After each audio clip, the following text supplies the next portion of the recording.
I don't give.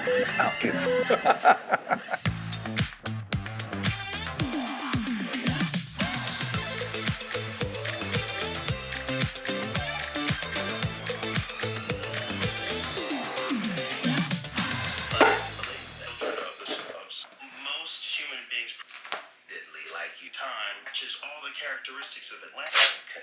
There is valid like the 8 to 12. Yeah.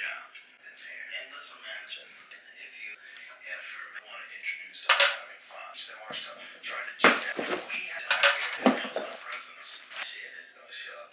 Guys, welcome to the channel. This is the target bow that Josh let me borrow last year, and I told him he couldn't have it back until I got a title in hand. Here it is. We're gonna do my first real Matthews target bow build with you live here right now. But first, thank you, sir. It's been a pleasure. You're very welcome. I'm glad I could beat you at tack with a regular bow and not that. Oh, you lost though. Where's the scorecard? Yeah, I kept it.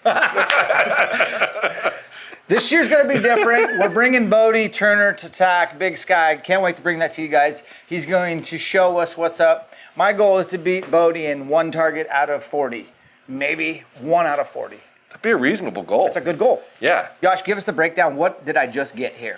You have the Title 36, the latest offering from Matthews, which is crushing the entire sport. Like, it's amazing how many people have bought one of these from me that know how to shoot, that I know they really know how to shoot. Like, I've never shot better in my life right out of the gate. Okay. And I really think it's the magic of how wide this limb set is, personally. That's, like, I'm trying to look at the bow and go, okay, why are so many people shooting so well with this bow? And I think it's because it's a wider limb than's ever been put on a bow, period. Like, you have to redo your, oh, you probably don't have them on that. Like, we can't even press this with your other set. Like, it takes a 3-inch wide. I didn't even think of that. Oh, great. Yeah, I have them in the shop though. Okay. I have so we can swap yours out, but it's 3 inches wide. So you're like your standard, like from tip to tip end here. I want to say for the press, you need your press to be at least a 3-inch width because they are normally 2.5. So you figure if that's 3, you can press the bow, right? So you're touching internally. Got it. Like most, if you look at a standard bow, they're like an inch narrower. So this massively wide limb set, which the whole entire thing is almost 4. It's like 3 3/4 to the pocket, 3.5 to the limb width. It's just really hard to move left and right because of that, I think, personally. That's my initial gut. And playing with it, like it's just different. Outside of that, I mean, it's still the same top hat system, which everyone's familiar with. Standard roller guard, just longer. You can move it back and forth, so they gave you a greater amount of room here to torque tune, which is a common thing in target archery. And the rest we're gonna put on here makes it actually really easy to do with. They do come with this big old brass weight on here to try to get the bow heavier because, in my opinion, this bow's really light for a target bow, which makes it a sneaky, sneaky long distance hunting bow, if a guy really wanted to. Okay. Because if you take this off, if you look at this riser, it's cut a lot like a lift. So they've CNC'd out like almost as much metal as you could cut out of this riser to make the bow actually light, and then throw this on here to make it a heavy bow. Almost every one of these I saw in Vegas did not have this on it. For real? Yeah, they took it off and put a bunch more weight on their bars. Out there. You're moving it out farther away, which makes a whole lot of sense, but it doesn't feel ridiculously light as a standard one-off target bow. But yeah, if you look at all the cuts and intricate work on it, just like a lift, it's like a really long lift with more of a forward limb slope, because like it or not, this limb angle typically will point a little bit better than a beyond parallel. Beyond parallels feel like they make you bounce a little bit more. Little tiny bit more forward limb slope kind of pushes the bow out a little bit more. So this type of system, in my opinion, is like the perfect angle. Like, this bow is really, really, really cool. And for $20.99, it really should be, which, by the way, I can actually sell this to you and ship it to you, and they're on my website right now, so check it out. Why would me, the guy called ElkShape, who only cares about elk hunting, get into a target bow? Why am I doing this? To get rid of all the excuses that you give me all the time about why you're losing. Okay. So I gotta... There's no way, accuracy-wise, to exceed this, right? So this is to know how accurate you really can be. That's cool. At your own skill level. Plus, if you're gonna shoot things like indoor, or you're gonna shoot like real outdoor tournaments like Redding or things like that nature, you're cutting yourself very short by shooting a hunting bow. Right. So this is the end-all excuse of I can go to something like that and I don't have to redo everything I'm doing with, my hunting bow. Like in an ideal scenario, even in the tacks, if you're shooting a lift, right, you're gonna probably hunt with a heavier arrow than you would ideally shoot target with, right? Grab me that. This is why I got it. This is your abusive target, which this is designed to be hard to point at, by the way. Yeah, This is literally I never designed knew to be the until most I shot difficult an thing to in. point It's out. like- If you set this next to an NFA8 face, they're the exact same size. This thing looks 30% smaller. Yep. It's the color, it's the lack of boldness to the lines. Everything about this is supposed to be harder to shoot. And this is what everybody should be doing in the winter, because this is the elimination of all the variables except you. First things first is probably looking at the rest. We're gonna go with the QAD, but not the MX2. We got something up our sleeve. This is a spring steel style rest called the Ultra Rest Tri. TRI. This is a blade. So this doesn't move, it just has some spring to it. In a target environment, oh, somebody didn't turn off their noise. It's Kidder. That's why I leave mine Blake off. Kidder texting. What does he want? He says, Just say hi, Thunder Mitt. yo, the cat was legit, man. Congrats. Were you happy with the Magnum? Oh yeah, the broadhead you used. The hole was huge. The cat died. Right. I'm just gonna say I wasn't very happy. No, hold on. Say I wasn't very happy, Thunder Mitt. 'Cause Then what he he'll says. then he'll know you're with me. He's got an iPhone. We got a bubble. Oh, how big was the cat, by the way? Okay, he got it. Ha ha! Damn it, Josh. Hey, time to send him a picture. All right. Anyways, guys, sorry about that. Blake Kidder, look him up. The Outdoor Group, biggest hands on the planet. So this attaches to an integrate style system, just like any other one of their rests do. It's micro driven, and what's unique about this is it's actually kind of designed to torque tune, where it's one of the first rests I've seen that's really built for that purpose. So you can infinitely move this back and forth, and then this is like your keeper position as you slide it forward to rest against the bow, so you know how far it is, and you're supposed to be able to take it off and put it back on with ease as well. Okay. But this whole thing is designed around being able to torque tune and micro drive. Just when I got my balance clear with Spokane Valley Archery. But yeah, it's got a ton of really cool adjustments, and it's all micro driven, so we can stick this on here. You can change the angle of the blade, everything. And then they make a whole bunch of different blades as well. They make different widths, different tensions based off of what you're trying to put on it. So if you're trying to shoot an outdoor target arrow versus an indoor 27 diameter arrow that you would use on paper. What if I shot with these? So you'd use a much smaller blade and a thinner blade. So this is like a 12 thou. This has got like an indoor target setup on it right Okay. now. Okay, so this is typically what Is you this too big for that? Yeah, you'd swap want- the blade out to a skinnier thickness and a narrower channel. The hard part about this is keeping your arrow on as you draw it back, because you got to draw really smooth, right? Like Yeah. really, really smooth. Okay. So personally, yeah, I'd like, if you're gonna shoot indoors, you put that on there. Okay. Like that thickness. And you can swap it out when you want, because it interlocks under here, if I remember right. So if you take this plate off, it pops in square. And that So little you case, can does it come change with blades? I'm not sure. I have to look. But you can change them back and forth. Oh yeah, there's a couple. So that's how they look underneath for locking it in. So that's an 08 medium width and a 10 medium width. Let's use Parallel Pros. Okay, so then we're gonna probably what do these weigh? Do you know total? Yeah, 447 with a 125. So Probably that one then. Probably want the medium one, because your indoor arrow is gonna be heavy okay. because it's overall weight. And just like that one, you remove this plate, screw Same that on, deal. put it back on. But I you would can never see it easier. not use a micro adjustable rest ever again. Like once you go back to course, If you're tuning your own stuff, yeah. yeah, like if you're gonna work on your own bow and you're gonna try to tune your own stuff, you have to have a micro adjust rest, because so much of tuning is wheeling and timing, and then small finite adjustments to your arrow rest, and coarse adjustable stuff makes that really difficult. See this guy over here? Yeah. No more. Yeah. And I like OMP, but I've been pulling my hair out for years trying to get things level with the balls thing, and you set hard. it and then it moves a little. So I have about 30 hours of just trying to finesse bubbles with this. No more. Yeah, this makes it really simple. Do you want to change the blade out? Yeah, I will. Is this square easy. worthless? No, in fact, I think Saunders discontinued the one that's in your left hand, although I like it better. Okay. Do what you like.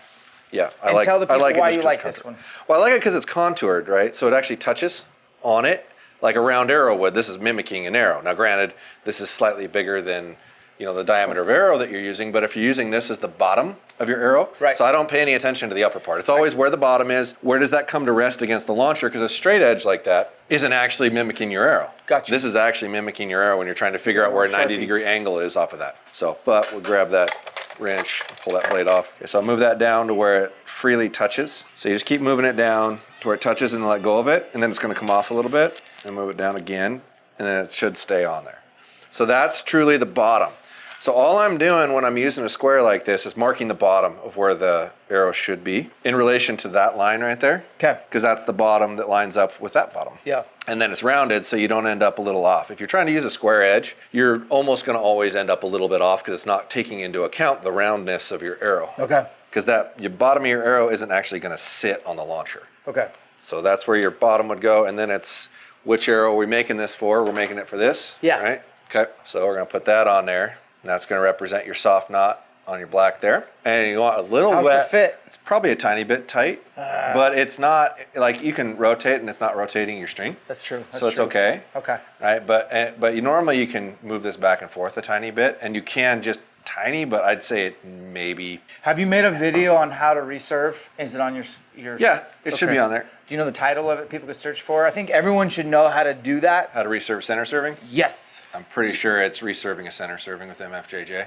So then you want to leave a little bit of daylight in between these soft knots. You don't want it physically touching. Right. So normally when I'll do that, and I don't know if you can see it at that angle enough if you're tight, but if you hold that there, you see a tiny little bit of white above that black.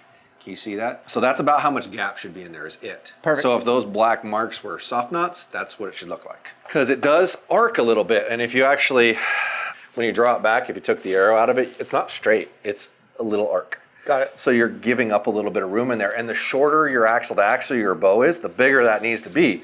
This is a long axle to axle bow, or today's world, a long axle to axle bow. Right. Right. That doesn't need to be that big. You can get away with, a tiny That bit makes of gap. so much But like sense. a 29 Yeah. or a 28 axle to axle bow, you got to have like that much gap in there because it'll pinch. Yep. It's BCY 400. Okay, you won't find a lot of people that actually use this because it's not super common. This would be an old school archer's tool. Oh, Right. so I'm old school? And I use this because it's soft. And I want it to be soft because if my arrow ever gets to a point that it does compress and it does touch, it'll have give. Whereas if you use any of that stuff that's like basically braided steel cable, Yeah. is what it is. It'll like cut your finger off. It will. Yeah. That's why when you watch Dudley doing stuff, he's taping his fingers because he's Gotcha. using that material. And if you reef on that, it'll cut right into your finger. Gotcha. And there's good and bad with that. All right. So is it more durable? Yes. Have I ever worn through this in a soft knot or a peep? No. So why would I use something hard? I'm sold. I want something that's soft. Finally, a good explanation.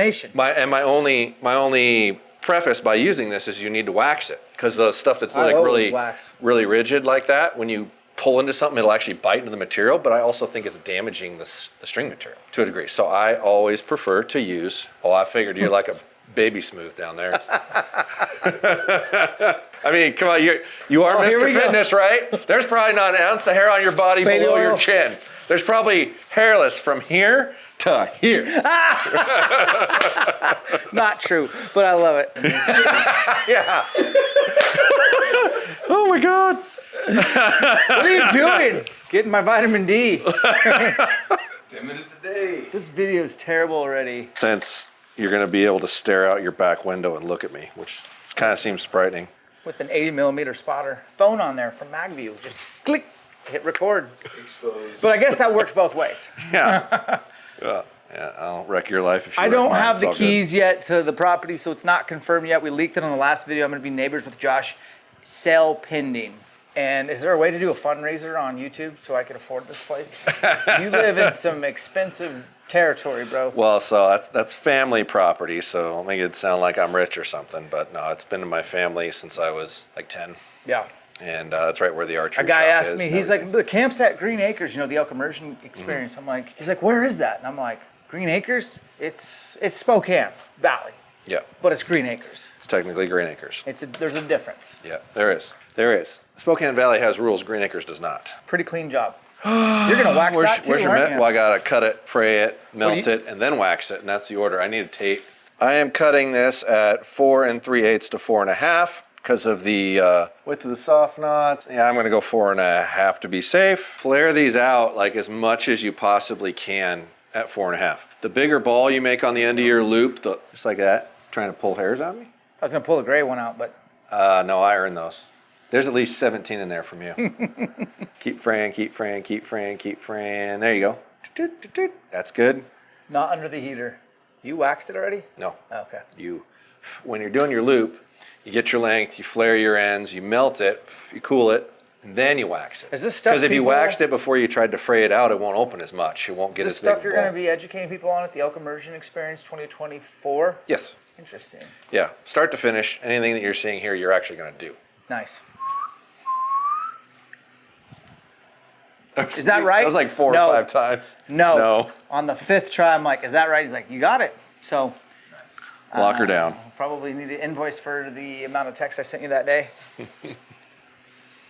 But I do think it's good for hunters to know how to do a loop in the field. It really is. I mean, if you actually broke your loop, it would be wise to have a small kit with some of that stuff in there. Because, I mean, this doesn't really weigh much. And you could use that in a lot of different instances for an emergency and something else that you might need. But a little bit of loop material, you're going to probably have a lighter or a form of fire anyway in your emergency kit, right? A little bit of serving material. Can't really hurt much. If you rip pants or something like that, you need to keep them together, you could use it for that. But that can be done in the field with a couple of small tools. Like if you had a little Leatherman or something in your kit, that's a needle nose. You don't have to have loop pliers. Right. And if you are doing it in the field, I don't know if anybody will remember this in this instance, but if you're going to use like standard needle nose pliers, you're never going to get it as tight. So add like 1/8 of an inch That makes sense. to what you're making, because you won't be able to compress it down to where that works. Ideally, you would do think I that, can- but you're also going to need to offset it, most likely to get the windage out of it that'll work. Like I tried it on mine, and I ran out of left-right windage by like 1/16 of an inch after I already got it sighted in. So you're saying- And I didn't have the offset block in the shop at the moment to flip it over. If I remember right, the AV31 And then I can is get a slightly lens on larger this? around. Yeah, and I actually, they're not in yet, but I will be carrying doublet lenses for the most common I scope have sizes. no idea what that means. Doublet lenses are 2 lenses that are mounted to each other. They're clear. Okay. You can't buy a nicer lens than a doublet. what I Like want. if you go to like UltraView and buy the most expensive lens you can get, it's a doublet lens. So Okay. anybody who's shooting target shoots a doublet. Jokes. Have you ever noticed how they say tournament, Depends on where they're from. Lancaster? Those people would probably say tournament.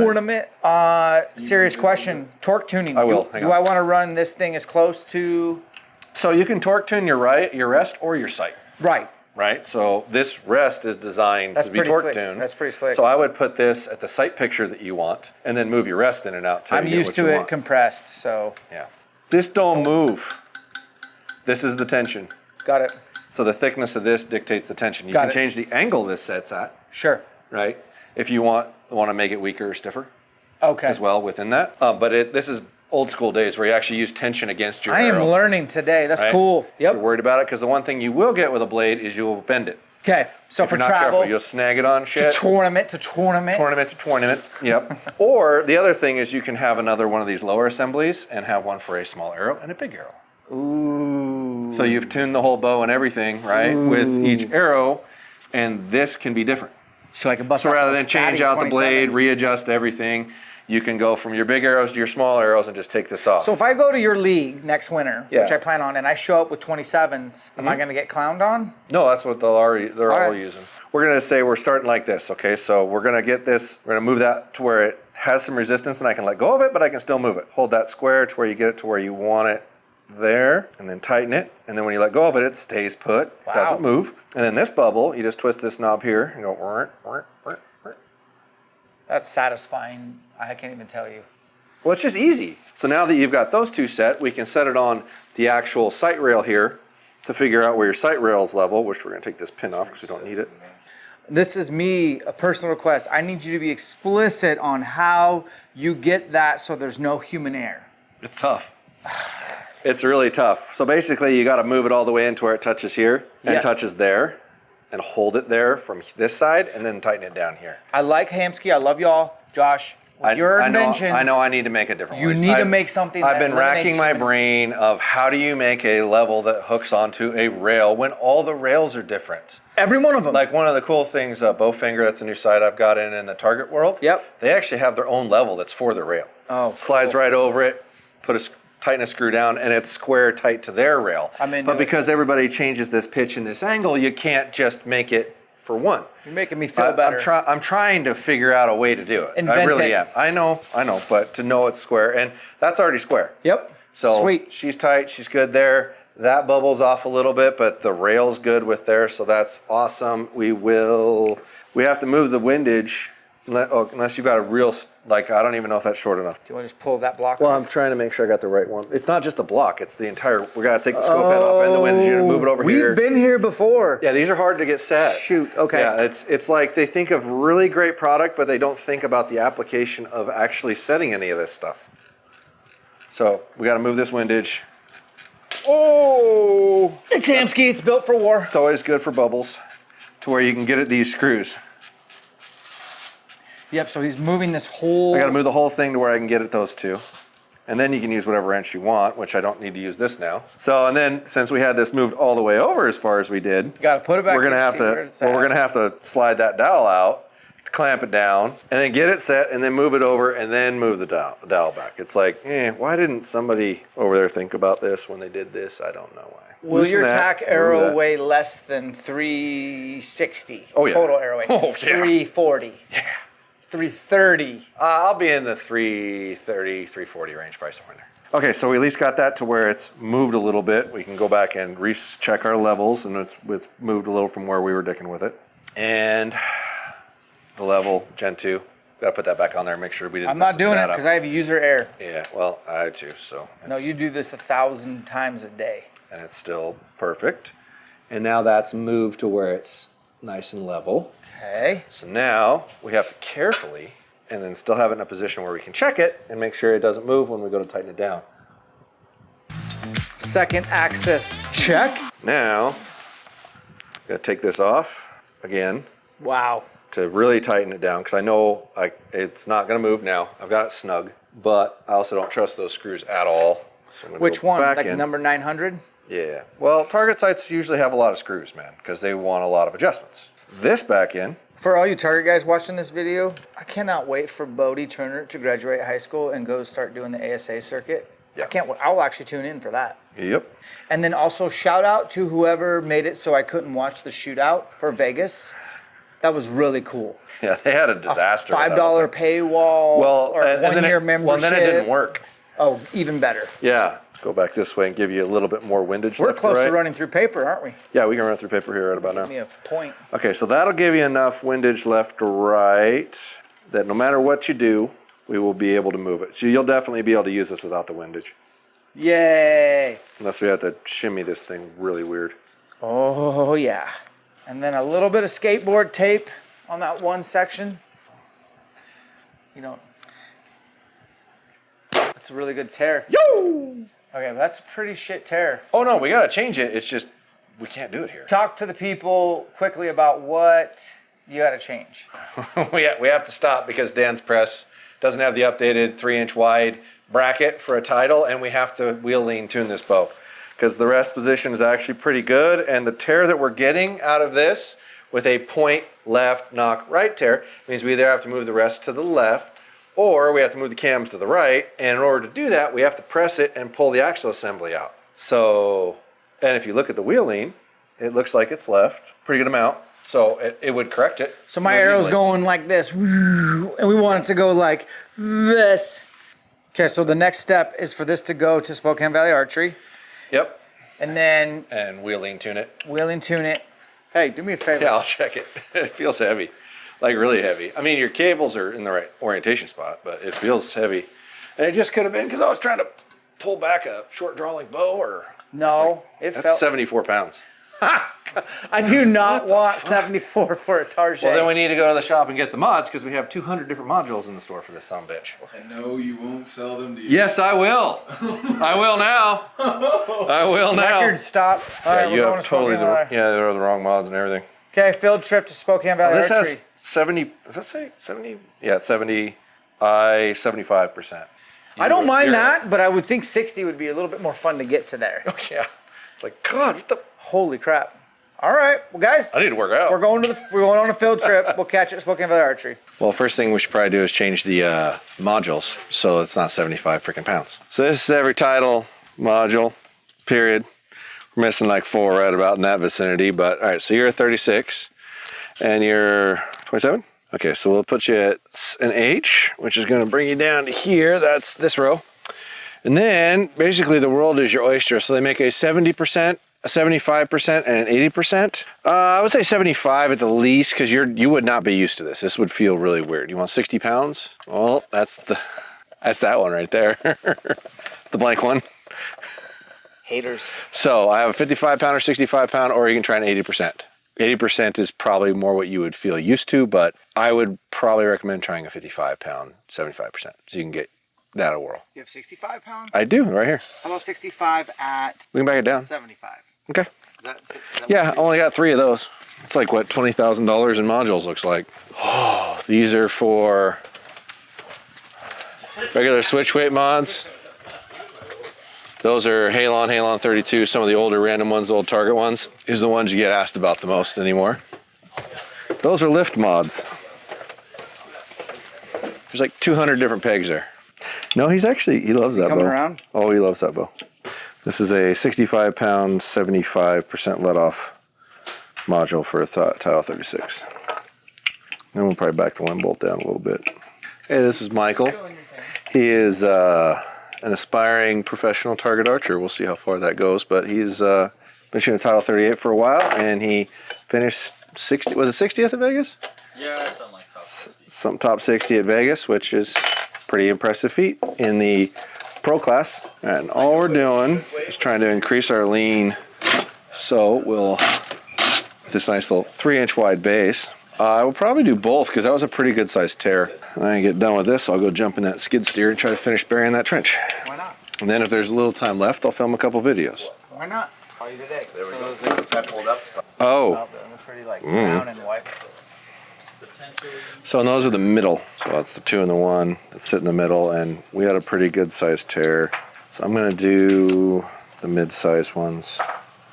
This one. Do you remember for sure? Was it point right? 1000%. The knock tear was to the right. The point. Okay. It was like.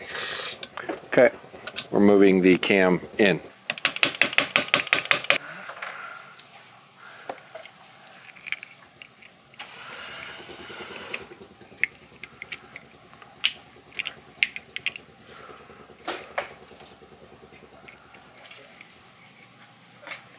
But you don't have the width. So now I have the width. Yeah, that's what that box is the width. Where is that on your website? You don't actually have, it's in the tools.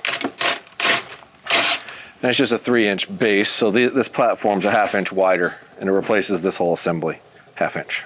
That's all. So you can move them wide enough, because how wide this limb base is, you can't do it. Which it works nicer on most of them anyway, because most of them are already pretty tight to begin with, because limb bases have just been getting wider and wider. Come on, get out. I don't hold that. No. Once I found it, it fell right in. Just took me a little while to find it. It'd be better if we had a camera on your face right now, with how much you're laughing. Still a little.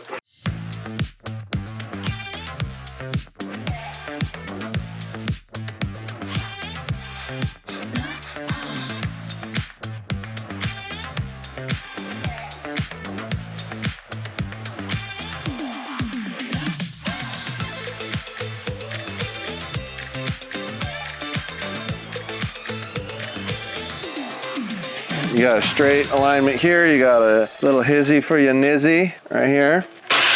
Got some longer bars with some weight on it. It's a good looking weight right there. A little knurling on there. So you can just grab it and tighten it. It's got a little traction. Podium stiff bars right here on the website. Lots of different weights, lots of different options. Buying bigger chunks of weight saves you money if you're gonna buy a bunch of weight. Come in lots of different lengths. 1/2 inch diameter, stiffest stuff on the market. Oh yeah, and I can sell and ship this to you too.